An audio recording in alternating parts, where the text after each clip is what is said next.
Hi, my name is Sean. That's my friend Neil. That's my friend Jesse. Still working on the aliases.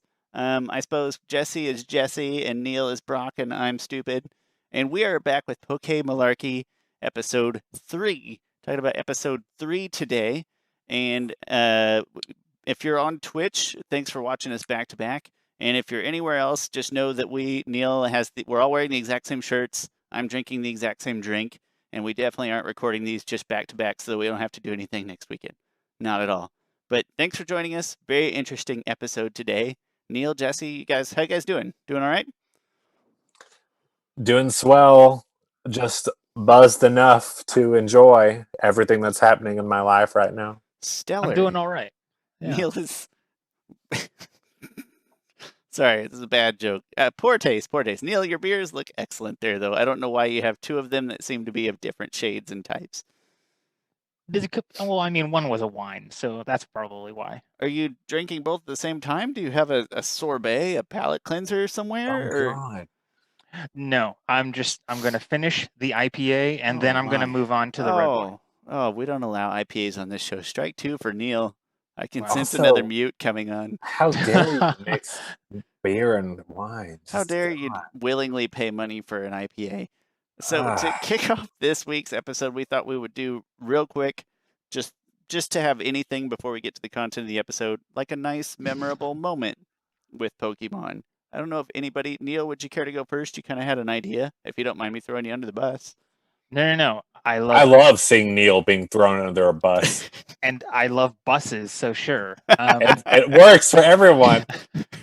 Yeah, so I'd say the most memorable thing about Pokemon when I was a child was actually going to the theater, like to the movie theater, to watch the first Pokemon movie, Mewtwo Strikes Back. I think every child remembers the iconic scene of Ash being. I don't want to spoil if people haven't, like, if you haven't seen it, it's on them. Fuck you. It's been 10 years or whatever. Yeah. Okay. Good point. It's been like 20 years, hasn't it? Oh God, you're right. It's been literally 20 years, and we're all old. That's right. No amount of prayer will make us. I'm 10 at heart. I'm that tracks. 10, so that's fine. That tracks. So, like, the iconic scene of, like, Mew and Mewtwo just, like, clash, and, like, they're, like, pink and blue balls hit each other, and Ash is like, no! And he jumps balls? in. Yeah. And he gets turned to stone. And Pikachu and all of the other Pokemon are crying, and their tears, like, turn him, like, not stone anymore.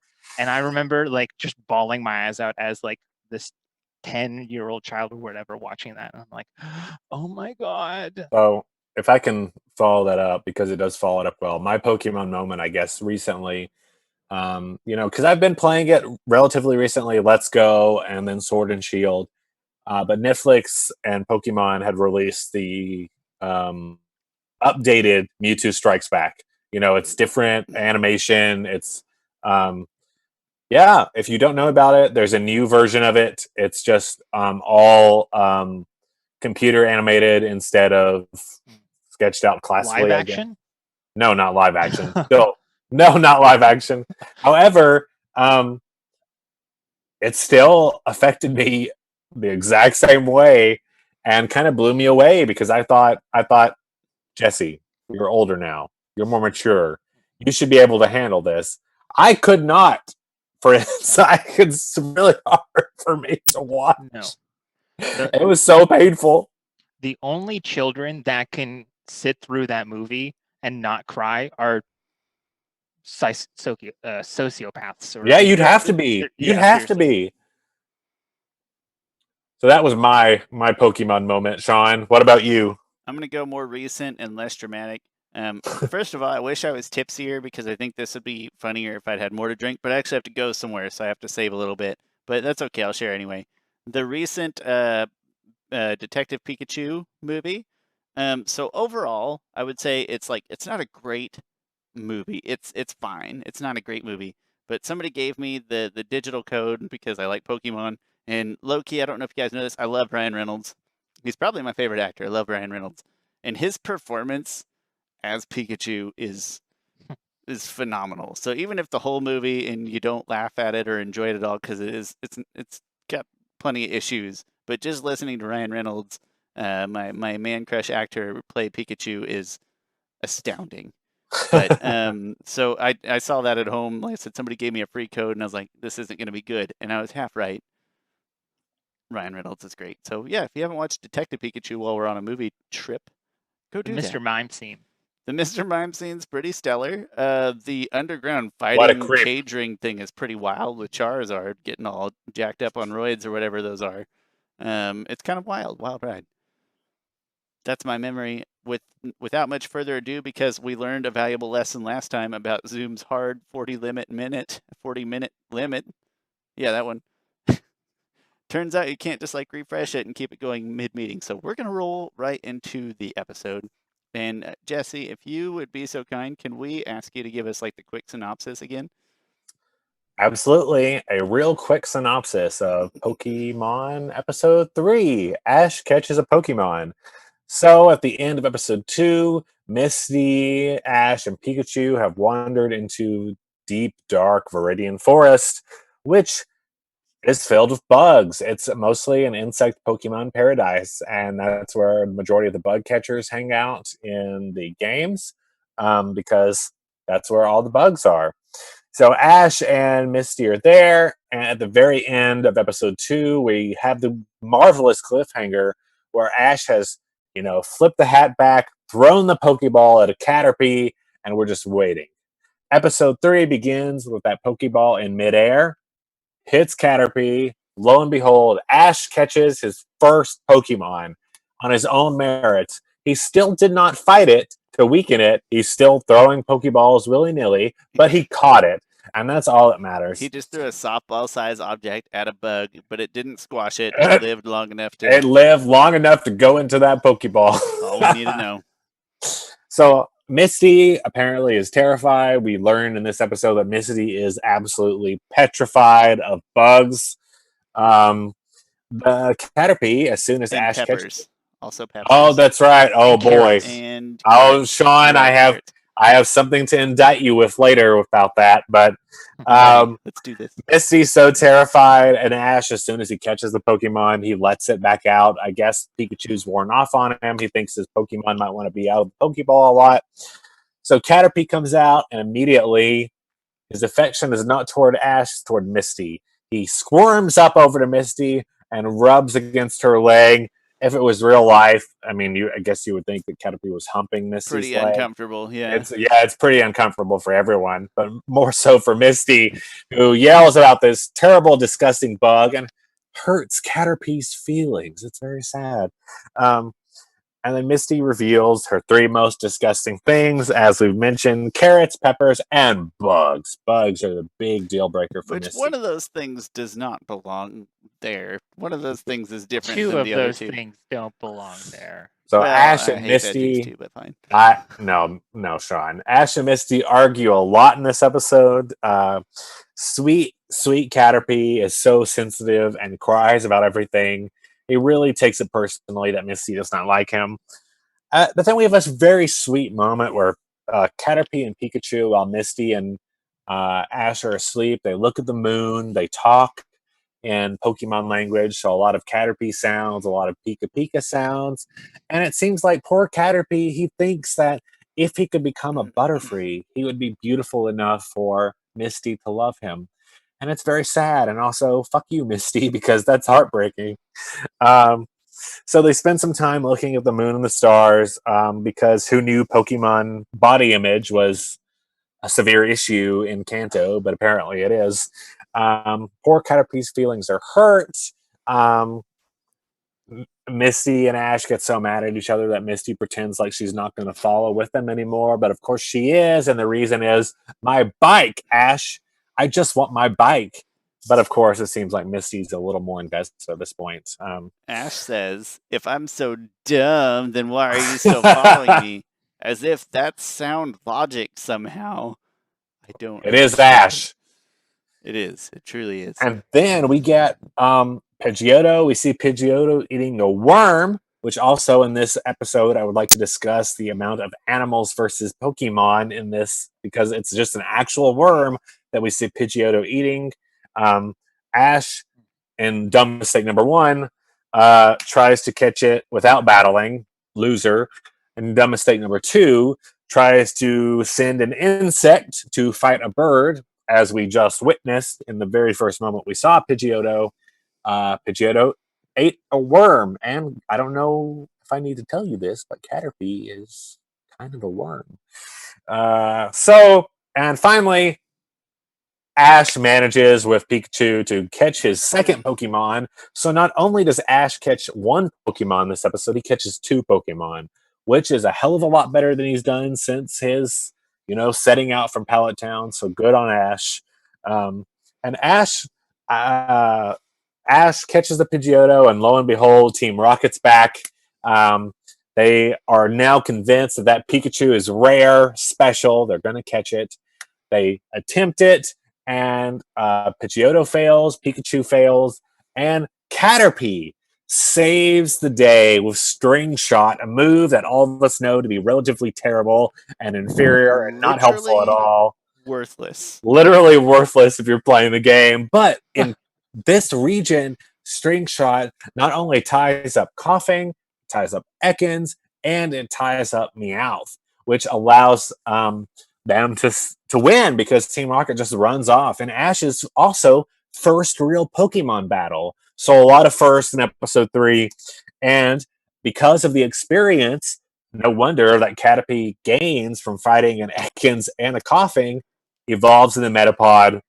That's the end of the episode. We have knowledge that going forward, we've got Metapod. Misty's feeling a little better toward bugs, not much, but just a little bit. And we're still stuck in deep, dark Viridian Forest.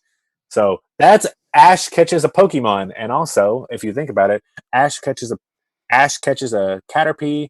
Try to say that 5 times fast, but that's the main point of this episode. Shut up, Sean. No, it's right. Hard. It's very hard. It's very hard. Jesse, thanks for the synopsis. That was delightful. I felt like I was there. Really felt like I was living in that moment. That's what I'm here for. If you two fine folks would mind if I led a small critique of this episode. A few notes. For it. Is that all right? Please. First of all, Ash's logic sucks. I already kind of alluded to that. Second of all, the episode title should probably be Ash finally fucking catches a Pokemon. Third, he jumps from the Caterpie to a Pidgeotto, which is killing my OCD. There's been Pidgeys and Spearow and everything everywhere. You jump right to a Spearow. Third, did you guys notice Ekans was like flying in this one? They do some kind of move, and like Ekans is just like straight up, and I don't care if he just jumped. I did notice. Even if he just jumped, the idea of a jumping snake is terrifying. Horrifying. I do not like it. I thought of that too. No, thank you. Horrible. And then let me think. Ash battles like a moron, but then he gets advice on battling from a girl who frequently tries to use Goldeen on land. So to hell with Misty also. Caterpie does use String Shot, and it totally works, which is weird. Yeah. But then it evolves immediately. It shot String Shot 1 time and then evolved. 3 times. No. Technically. String Shot 3 times, tackle once.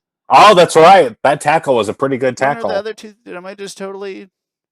Well, it's 3 separate times, because he does it to Coughing, then Ekans, then Meowth. I was counting it all as one, but that's fine. All right, so maybe he deserves to evolve. I just think he gets that much experience because he's fighting Pokemon that are a lot stronger than him, is what I thought. Yeah. Imagine no, but seriously, imagine in the games, like if you like at that low level of about like 5 or something, like you hit like 2, like you beat like a Pidgey and a Rattata, like you are basically 1 level up. And a Coughing, we know we don't get until like fucking Cinnabar Island. Exactly. And Ekans, like I don't think you actually get Ekans until like maybe right before like Mount Ekans Moon. Is one of the ones that depends on the game. He's like actually because in Let's Go, actually it's in the grass as soon as you he's colored after Pewter. Yeah, I think. Oh, okay. But it's like that's a lot. And then my last critique was that Ash was so Misty seems like she's warming up. Caterpie immediately evolves, and then Ash's first move is to like threaten Misty with it. So Because Ash is a dick. he's being a dick. He's a 10-year-old. I don't blame him. I mean, But I was in movie critic mode when I was watching this one, so I took down like notes, and I was like, "This episode is a lightning rod for action," because in the first 2 episodes there's like no action whatsoever. But this one we got some battles, got some catching going on, so it's good. We've I would just like to point out that in this episode we get Ash's prevailing motto, philosophy for life, and it explains why he's such a dumbass. He says, "Well, things will just work out if you try hard enough." Yeah. That's who Ash Ketchum is. I mean, and Misty, rails him for it, and we see time and time again that no, things don't work out necessarily if you just try hard enough, because Ash, as you know, both of you know, and we'll discuss a lot, half of his Pokemon gym badges are because Team Rocket stepped in and tried to interfere, and then he fought them instead of finishing his battle with the gym leader. Like, they're just a bunch of pity badges, quite honestly. Yeah. But I guess it took him 20 years to finally win at League, because holy shit, he sucks. But I guess in that, if you really think about it, I guess Ash is right. Eventually, things work out if you try hard enough. But Misty's right. Ash needs to think about strategy. Like, the dumbest thing I've ever seen is sending Caterpie out to fight a Pidgeotto. Ash will continue to never understand what typing is. That's correct. He's very bad at that. Absolutely. For as long as he lives. But and it even hurts Pikachu all the time. Yeah, you can't take advice from Misty, though. Like, she has no credibility to this point in the series, other than being annoying. At this point, you're right. Yeah. You're right. No, but that note about String Shot, like, it's like in the game, it is maybe a minor inconvenience at best. I've never in my life used it for anything other than to waste time while forget this move seed takes effect, and then you sub in. Forget this move. Forget it. That's when I use it. You know what? I don't use status effect moves except for poison on occasion. That's it. Yep, poison is the only thing I keep. Buy sleep powder. Buy anything like that. Sleep powder is so great. That's ridiculous. Oh my gosh. It never, because in the games it never lasts long. If it's your opponent doing it to you, sure, it lasts 8,000 turns. Literally. But if you're doing it, it lasts 2 turns. Okay, yeah, that's true. But my life, what is the use of this? For Drowsy, sometimes, I like psychic types, so I'll use Hypnosis for Drowsy, sometimes to use Dream Eater. Yeah. Every once in a while, just if I'm feeling feisty. And Sean knows that, like, if I'm not using, whenever I play any of the games, I only have 2 types that I gravitate towards. It's ice or poison. So, like, if I'm not using ice types, which is my preference, I use poison. And, like, poison powder, poison sting, it's better than the sleep attacks. They just don't last long. But sleep powder has, I'm pretty sure it has higher accuracy than Hypnosis. I think Hypnosis is like a 50% shot or something. I think they're similar, or at least. I mean, that's fair, but either way, they don't stay asleep long enough to be effective for you. You only need it 1 turn to make it worthwhile for Dream Eater, because that's true. Sean is right. But I'm only using. I'm not doing it to put the Pokemon asleep. I'm doing it for Dream Eater. Eat their dreams. It's just Drowsy hungry. So maybe this does like show how poor of a Pokemon trainer I am, but my Onix, because its attack is so shitty, he still knows Screech to reduce defense by 2. So I'm like, he all kind of Neil's favorite Pokemon, Screech. Onix's attack is maybe a solid 14 out Why of is like your 200? Onix so bad? I don't think my Onixes have been that bad. Maybe you are a terrible Pokemon. Doesn't he know Bite or something? Like, yeah. Bite's good, right? Is the one where it keeps... That takes... Oh, no. Okay, so this is something I completely forgot, but in Pokemon Go, Let's Go Eevee, I'm pleasantly surprised with the moves that the trainers choose to use. They are consistently always the most effective move against my Pokemon.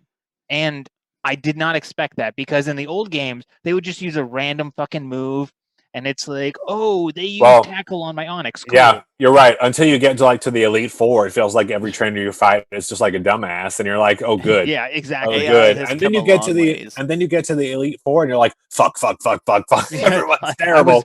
I was not prepared for this. Like, and But you're but, right. like, in this, it's actually hard. Like, they're Yeah. like, everyone's like kind of similar levels. They're not crazy like far away. Right. And it's like they use the most effective move consistently. And I'm like, It's plotted out really well. yeah, the challengers and trainers you face. Exactly. And the ace trainers in yeah.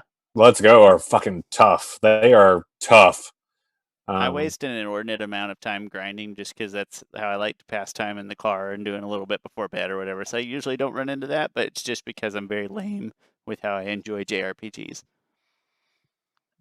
Not just Pokemon, all the JRPGs. I do the exact same thing. Neil, we both, Jesse got to give the synopsis, and then I complained a bunch. Well, you got any thoughts on the episode? I mean, I have a couple notes. This is really just an episode of firsts for Ash. First actual Pokemon battle, his first victory, kind of. Yeah. I mean, as much as a victory as he ever gets. So. I mean, I'm a little irritated he caught Pidgeotto. It's like, you're not gonna find a fucking Pidgeotto in Viridian Forest. Like, come on. Like, not in the games. I know. You're right. Neil, you're so loyal to the games, and I actually really appreciate that. That's I did too. That's the right way.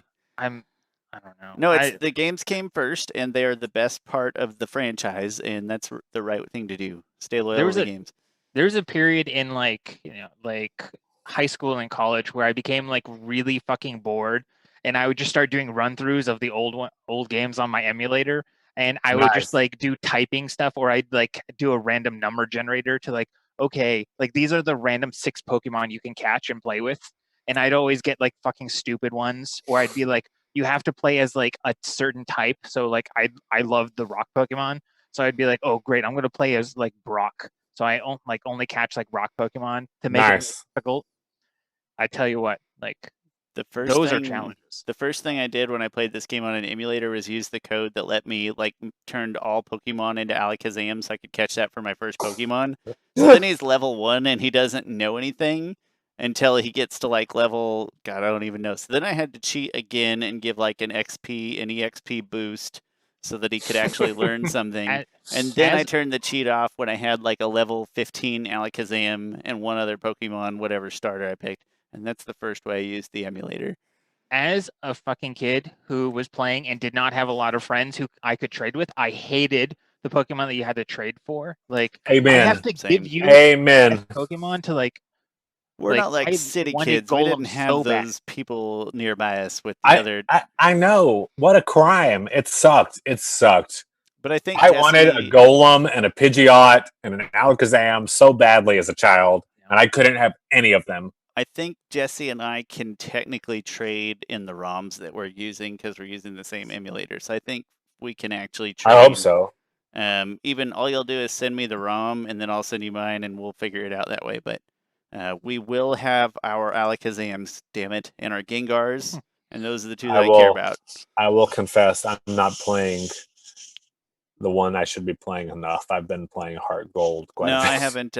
I haven't touched it in a couple weeks because I got Yu-Gi-Oh on the Switch, and now that's all I played, and I've probably played like 50 hours of it in 2 weeks. And Heart of the Cards. No, not the Heart of the Cards. That's an Ash strategy. I believe in using my brain to win matches.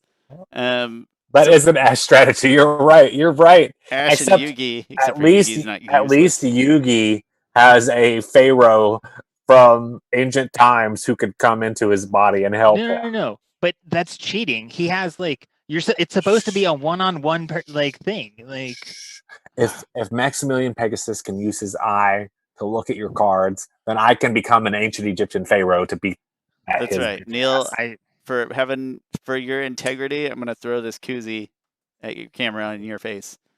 So we're about. Oh, sorry. Go ahead, Neil. Keep interrupting. Oh no, there's this one like question that has been bugging me for my entire life, and I think this is the right place to ask it. Which way does Metapod face? Is it a crescent moon and a nose, and he's facing the other way, and he's pissed, Or is he depressed and facing away from that nose? Both. I don't know. Both. I think both. I think his eyes can do either. Because I thought that too. Because when I saw Ash hold him for the first time, I thought he looks very angry. Yeah, it's like, of course he's angry. He's in quarantine. I think that it's probably a better discussion for the next episode. But yeah, we are at about the 10-minute warning, and I do think that there's actually some game substance to talk about with Viridian Forest. Viridian Forest. Do you mind if we jump over to some gameplay? Let's do it. Jesse, give me your Viridian Forest thoughts. What do you do? What's your strat? What's your go-to? So lately, when I'm in Viridian Forest, the first thing I try to do is find, I'm going to go historically. The first thing I try to do in Viridian Forest is I want a Beedrill. As I've already mentioned, if I'm not an ice Pokemon person, I'm a poison Pokemon person. And Beedrill is a pretty cool Pokemon to start out with at this level of the game. I mean, your Pokemon are still pretty weak in terms of their experience, their level. And Beedrill does become less effective later on because the insect Pokemon just do not have the power to, like, even at a higher level, they just don't have the power to withstand a lot of other types. But at this level, Beedrill, Butterfree, they're great Pokemon to have. And then in addition, in Viridian Forest, if you're careful enough, and in the old games, if you know the 2 areas that you can catch a Pikachu in, you can get a Pikachu too. Viridian Forest is a great entry battleground for fighting other trainers, beating them, and catching a lot of insect Pokemon that will, even if they won't last you a long haul to the championship, will at least get you through fighting other trainers. You can't catch Beedrill and Butterfree in Fire Red or Leaf Green or the originals, but you can catch Beedrill in Go. But there's still great level up opportunity. I do the same thing. Get Kakuna and Metapod, fight around, level them up right away.